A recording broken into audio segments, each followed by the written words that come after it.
And going from this panel to the next topic, talking about the future of digital identity, our next speaker is Carmine Auletta from Italy. He is the Chief Innovation and Strategy Officer of InnoCert, and he joined the company back in 2015. He is responsible for actually a lot of things, such as innovation, marketing, compliance, new product development, and strategic development. And he is a really well-known expert in the eIDAS ecosystem, and that's why we have him with us today. He serves as the chairman of Assocertificatori. It's the Association of Italian Trust Service Providers. He's a board member at Camafirma and a board member and executive committee member in the Cloud Signature Consortium, which is a Belgian-based association committee to define the global standards for cloud-based digital signatures. Carmine, it's a pleasure to have you with us today. The stage is yours.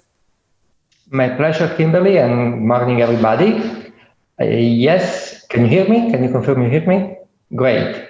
Today, yes, I'm going to talk about the future of digital identity, what we've learned in the last, 12 months now of pandemic, and what's going to the future look like.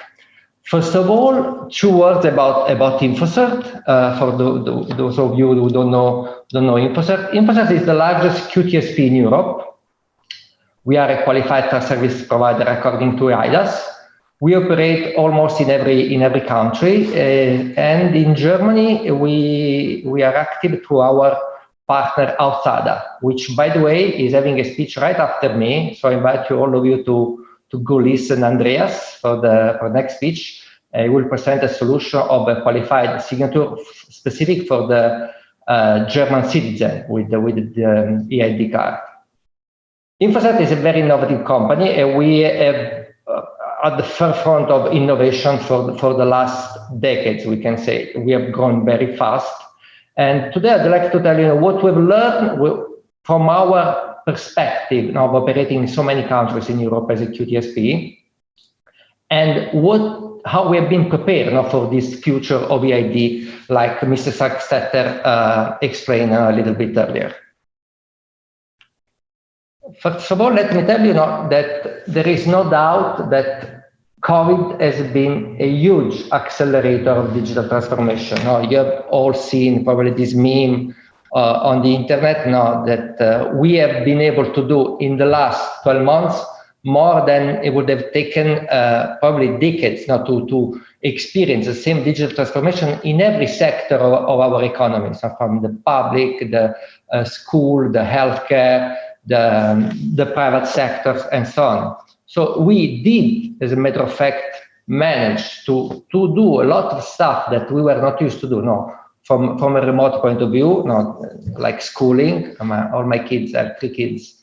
They were all doing remote schooling. You can imagine the mess you can have from home. But healthcare, digitalization happened everywhere, and this was a sort of mixed success, because what we learned from this year of COVID is that, after all, we were not very much ready for shifting our economic transaction from the physical to the digital world. There were several transactions that we could not complete in the digital world. For example, justice. Justice had to stop in almost every country, because, for a simple reason, there was no safe way to identify counterparts in a process, in a trial remotely. The same happened for weddings. Weddings could not be celebrated anywhere, almost everywhere in the world. I read an estimate that only in the UK it was more than 70,000 weddings that could not be celebrated during the pandemic. And I think that we could not do was the government hiring, or private company, they kept on hiring as usual. The same did not happen for government. So we learned that we were not that much ready to shifting all our transactions to the digital world. Something worked fine, but most things, as a matter of fact, could not be migrated. And we were somehow deprived of some of our fundamental rights in this, for a simple reason. Even in Europe, where we can state that we have the most advanced digital regulation for digital trust, like eIDAS, we learned that the digital identity that we gave to our citizens, they were not enough widespread and not easy to use. It was not mobile based and so on. So we could not really use such a digital identity. So this is the first consideration that we learned from the pandemic. The second consideration that I'd like to make about the pandemic period and what we learned relates to privacy. Now we are at the dawn of this 21st century where we have 4.7 billion people active internet users. Now this is striking. What is striking even more is that 96% of those people are active mobile users. So now we have seen that all the internet connection is being accessed mainly through the mobile. And what's happening is that almost the full amount of people that are active mobile users, they're also active social media users. And what we realize is that people are giving to social media access to all their personal data because it is intrinsic in the business model of the GAFA and of the company like Google, like Facebook, to violate our privacy because then to understand as much as possible of ourselves in order to be able to sell us personalized advertising. That's their business model. And we have allowed this to happen. Pretty much they know everything. They know what time we go to bed, what time do we wake up, who do we vote for, what is our sexual inclination, what is our political preference. They know pretty much everything. And we have allowed this to happen. But when it comes to the discussion about if we should adopt tracking apps to prevent coronavirus spread, we had a lot of discussion about this. If it would have been okay for the government to have full access to our data, to where we spend our time, what was our location. And as a matter of fact, what we learned is that tracking apps didn't work in any Western European countries. There was no success story of tracking apps for COVID, except for one country, which was China, which, by the way, was already used to tracking all this population, to mass surveillance. They, let me say, used this COVID to even improve their mass surveillance system. Here you see a checkpoint where all the people that are in the car, they have to use their apps towards that QR code under the drone to track all their movement, wherever they are going or the places they are accessing. And what's striking here is that this mass surveillance system allowed all the Chinese to save tens of thousands of people. An estimate from Western doctors has calculated that there were at least 60,000 lives that were saved because of the tracking system, and millions of infection that have been prevented because of this. Now, what we learned from this is it's clear that now in the battle between privacy and safety wins. But in the Western world, we were not ready to make this kind of decision, because probably we were missing the tool, the right tool that would have allow us to grant full access to our personal data, if we could have had a convenient tool to limit this access once the emergency period had come to a stop. So this was the first, let me say, thing and limitation that we learned from the pandemic. The third one relates to back to normality. Now everyone is talking about credential, immunity credential, to be able to go back to the standard transaction that to have people traveling around. Well,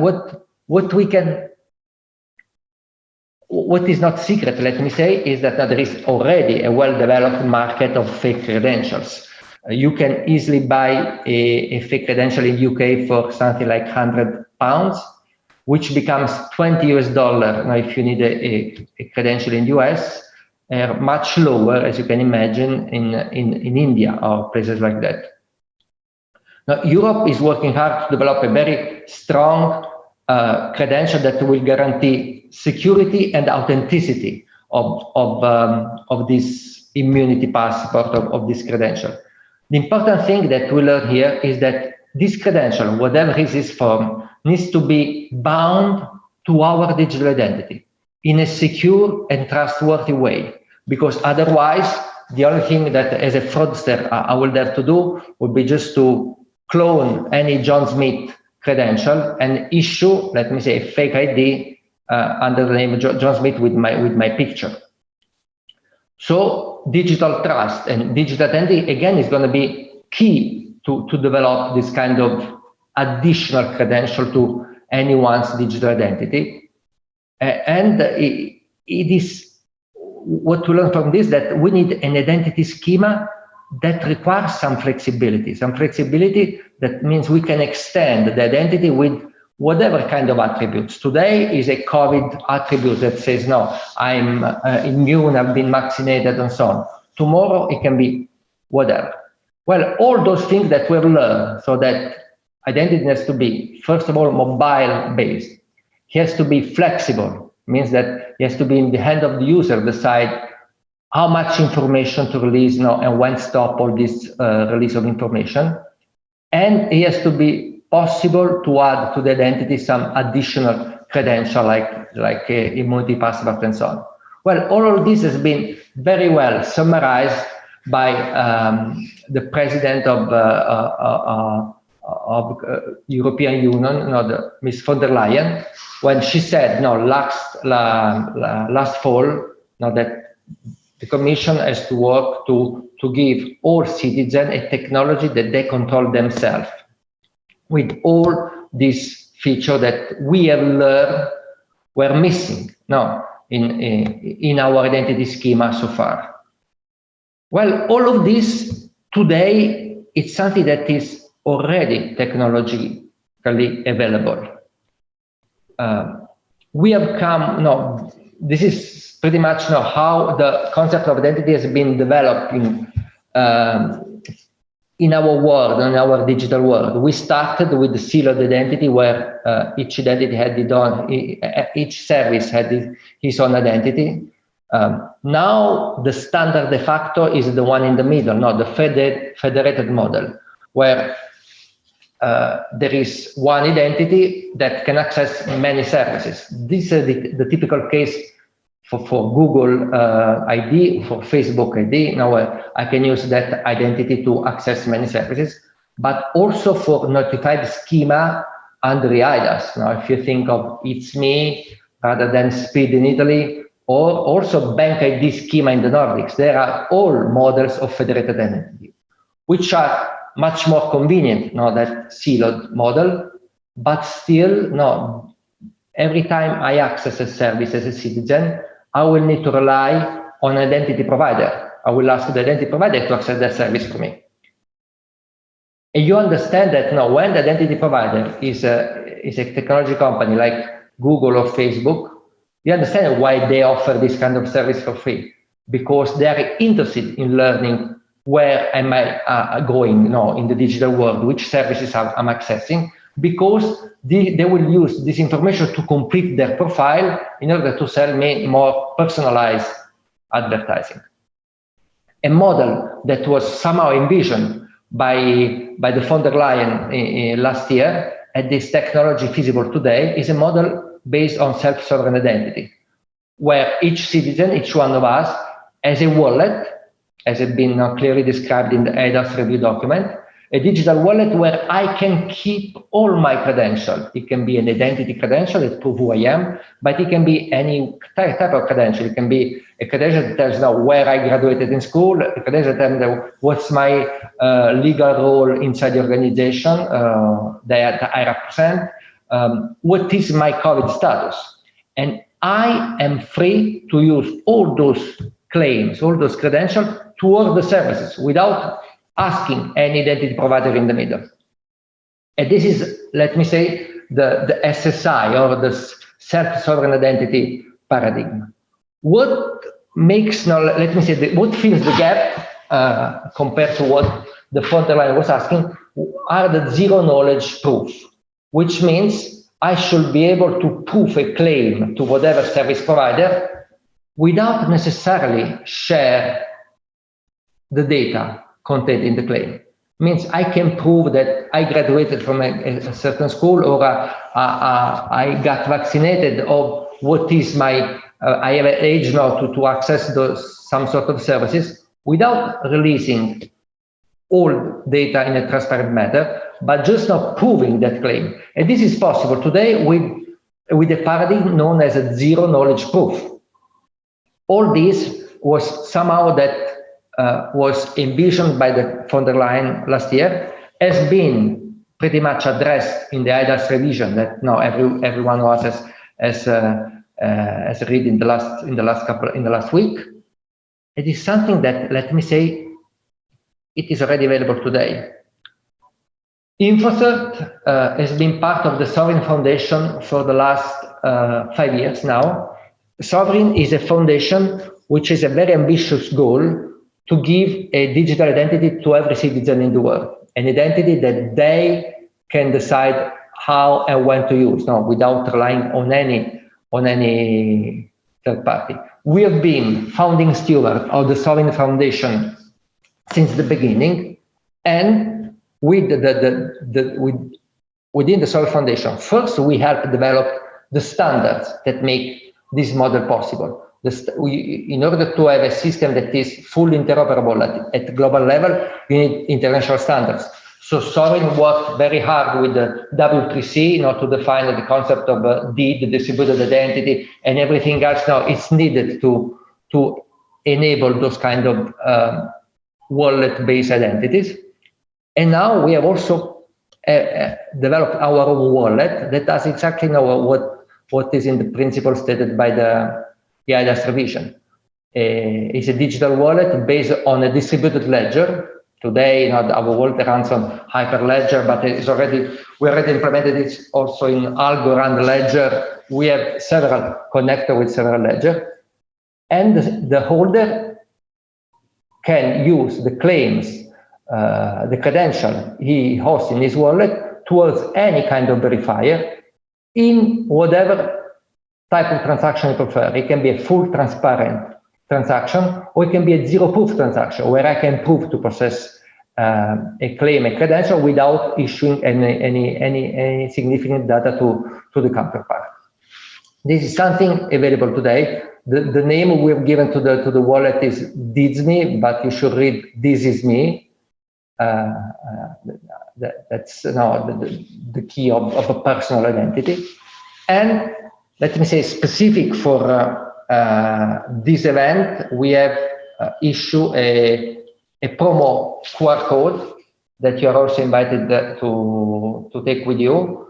If you install the DIDSME app, you create your profile with this code. Now you can complete a portable credential, and you can start to play with a significant example of how the future of digital ID will look like, with a digital wallet where you control all the transactions, where you decide which level of information you want to share with counterparts.